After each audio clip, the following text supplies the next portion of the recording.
the end of the summer is not my. It's not always been my favorite. I mean, I like the fall. I like the harvest season. Is one of my favorite seasons. But the end of summer is a lot of work. Changing sometimes your mag wheels around. Uh, Pollyann. I'm going to give you some backwoods hillbilly wisdom, especially about here in the Northeast. We have a lot of construction going on, and we have a lot of wildlife that's been displaced. And in the fall, they usually make their homes for the winter, just like us. They get ready for the winter and they transit the roads. And I put a lot of lighting in the front of my trucks, okay? If a cop says to you about your lighting and he doesn't like it because Pennsylvania's weeding out a lot of the retards. This state's attracted nothing but retards for cops for many years, many years. There are a few good officers, but when you have animals in rut and deer and they're displaced by all this building, you can get seriously hurt. So putting auxiliary lights on your trucks when the days get shorter, okay? Sometimes it's dark here at 4:30 already. And if you got to run down the store for a quart of milk, you don't feel like losing your truck over a quart of milk or a pack of cigarettes or something stupid. Um, that's one of the things. And then when you're getting your trucks ready, especially like Holly Ann, she has those reverse lights. I don't know what you're going to be able to see here. I got to look at my viewfinder, but she has those little square lights. All my trucks have that. You can't see your hand in front of your face here during the winter when you're backing up the driveway. And a lot of times I had a spotlight here, which I use when if I'm doing something, if I'm working. But a lot of times it works in reverse. It blinds you in the windows, the refraction of the lighting. So I've just elected to put those on the trucks and keep the light off until I am doing something, and it saves on the power bill. But personal safety, personal awareness, spatial awareness, it's all part of human existence. Now, if you're one of those stoners and you want to go out and spend your money on a pack of dope or a bag of dope or a pack of something stupid or yum yums, I'd rather have my truck in the spring when the weather breaks and have it all in one piece because I put a substantial amount of work into repairing old Tara there. She was in terrible shape. Now, another tip about getting ready for the winter, we're going to get into when you store your truck. 2-cycle fuel, synthetic, the bigger bottle, about yay big. I don't know, what's that, 2.5 ounce, I think they are, or 3. Dump one of those down the fuel tank. It's not going to hurt the converters, it's not going to hurt the sensors. As a matter of fact, that's why 2-cycle equipment, which we're going to get into, some more boo-boos, mistakes that people I know make. We're going to put you on the table there. I don't know if you can see Mr. Saw. Those are my favorite. But anyway, put 2-cycle fuel. If you're not going to drive it in the winter or maybe just have to move it around or whatever, when you park it for the fall, put some high test in it, especially if you're going to store it even in a garage, put the high test in it and put some 2-cycle gas in it. A lot of these people, they're seeing their fuel tanks, especially the 90s Chevy trucks with the steel tanks in the 80s. Anything that has a steel tank on it, okay, it's really important. But it's also important to your fuel lines, especially if you have factory and they're not stainless. Things that caused me nightmares and had the cat go down and sleep on the couch when I start. Nightmares are those fuel line kits for these trucks. Everything I've been getting lately from anywhere, I don't give a shit. Rock Auto's hit the duck about 3 times this summer. Other than that, they've been in left field. Parts Geek, they get it right sometimes. But those fuel line kits are a nightmare. It's always for another truck or something. I don't know what they're doing. I'm getting to like those plug and play, the plastic line kits.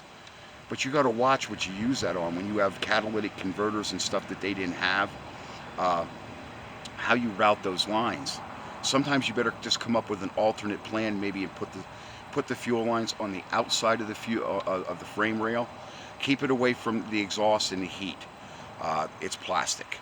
And I don't care if it doesn't catch fire, it's going to cause you one hell of a gas leak. And here in this state, I believe they give you a hazmat fee for cleanup if you're leaking fuel or gasoline. 2-cycle equipment. I forgot my chain. You guys are going to give me a minute to get you something because this is special. You got to see this for yourself.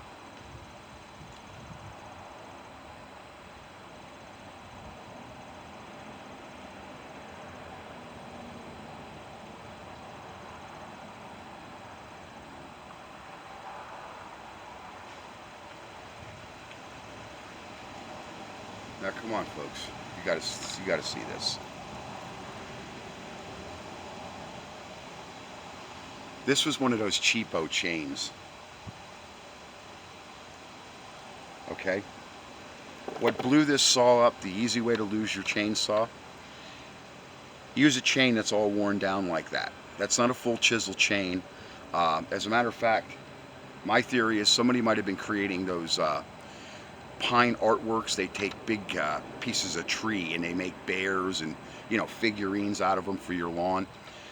Because that's not for cutting firewood. Trust me on that one. And this saw, when I got it, no spark. That's the way you lose your spark, and that's the way you score a cylinder.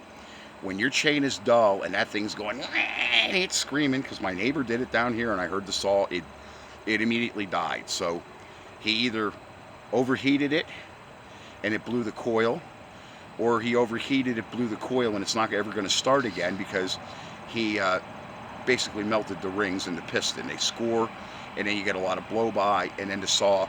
That's another thing is, I buy used saws, but I'm not going to pay $100. I'm not going to pay more than $25 or $50 for a saw, because a lot of times that's what it comes down to, is the guy that you're buying it and he has a half dozen saws, he tried fixing it, and then he just put all the old parts back in, and he's trying to sell it to you like he doesn't know what's wrong with it. I bought those from those guys. They're pretty sharp, and that's what I was saying about when I go around, if I shop for a used vehicle. I have a essay I wrote there to Royalty Auto Repair up in Kingston, or Kingsland, or whatever he is, about those fuel tanks and about some of the other stuff on these used vehicles. There's hucksters out there now on the car lots. They're taking stuff that's been rotted out. It's worth money now. A used vehicle that even runs is worth money, but I'm not going to pay $25,000 for a 2012 Silverado that was all rotted out. And I was at a body shop where I think I was telling people they were pulling that stuff. So when you're getting ready for fall and the winter, there's things to be aware of to go over your saws, and I'm going to caution you about these. See that? I've had two of them. They start leaking right around the porcelain, just like the Champions were doing. I don't know where it says they're made in Japan. I think the package is made in Japan. Where does it say that? Somewhere on here it said, yeah, made in Japan. There, that corner right there, it says made in Japan. I don't know. I've had two of these so far, and as they said at AutoZone, these are the lower end of NGK, but I've had two of them fail almost immediately. And one of them was this saw. I took it over in my patch, and I was just going to cut a few pieces after I repaired it. I checked to see whether I have the high-low. This has all the adjustments. That's why I like these. And I've cleared a lot of lots. People might call these old Polans junk. They're not. They're far from it. Polan's actually a Husqvarna, just in a different... if you ever had Husqvarnas, certain carburetors, Husqvarna will get $40 more for a carburetor that fits a Polan, or for a carburetor that fits a Husqvarna, and it'll bolt right on a Polan. And you can buy the Polan carburetors for $40 less, but it's the same carburetor. It's just the name you're paying for. I've noticed that. So that's a tip, because a lot of people do not realize the same engine that's in that Husqvarna is what's in these Polan saws. And there's a thing that I'm trying to find out, why the serial numbers or the model numbers coincide with 42cc engines, and on the package, or like this, when I run the when I do the model number, it says it's 42cc, but there it says 38. Now, did they do that to please some government goofy mandate? I don't know. There's something up, because the model number says it's 42cc. Now, is it a family of engines that are 38 to 42cc? I don't know. I get confused. I only fix them, and I do not work at the factory. And as a matter of fact, talking to anybody intelligent today, you might as well talk to Orange Cat. I get more sense out of Orange Cat than I can get out of any shops or people that even sell the parts anymore. A lot of those people that sell this stuff They don't even own it. They don't even know what it is. They're just working behind a computer. They look it up by the serial or whatever, you know, that's what you're getting. They don't work with this stuff. Okay? And as far as everything being made overseas, I don't speak to many people anymore. That I think I know two people, one in Australia, and I know another guy in Austria that I talk to. I don't talk to too many people overseas. Got a lot of comments on my channel from Australia. The Aussie guys, some of you Aussie dudes really like me, and they heckle me too. I heckle them and they heckle me back. I always tell them the Australian Navy right now, our duck hunters have better armed warships than they have right now. I feel sorry for those folks with what's going on with China. I've got to do my favorite chore called cut grass. Fall wisdom, put some lighting on your vehicle, auxiliary lighting. Don't hook it into the regular lights. It's a pain in the ass. On some vehicles like my classics and stuff, I will do that. Because if I forget to shut something off, it goes off, and I don't really drive them at night. But if you got one of those foggy situations where your headlights are blinding you, and you need those yellow amber fogs, or some of those people, they have a blue, it's like a blue and amber light. I've just recently seen them, and I don't know if maybe if they're a factory feature, and I don't even know what it was I passed. It was the weather conditions were that foggy up here, especially when we got that volcano haze that came over. Look, folks, safety is no accident, and I've been driving a lot of years. I don't drive aggressively.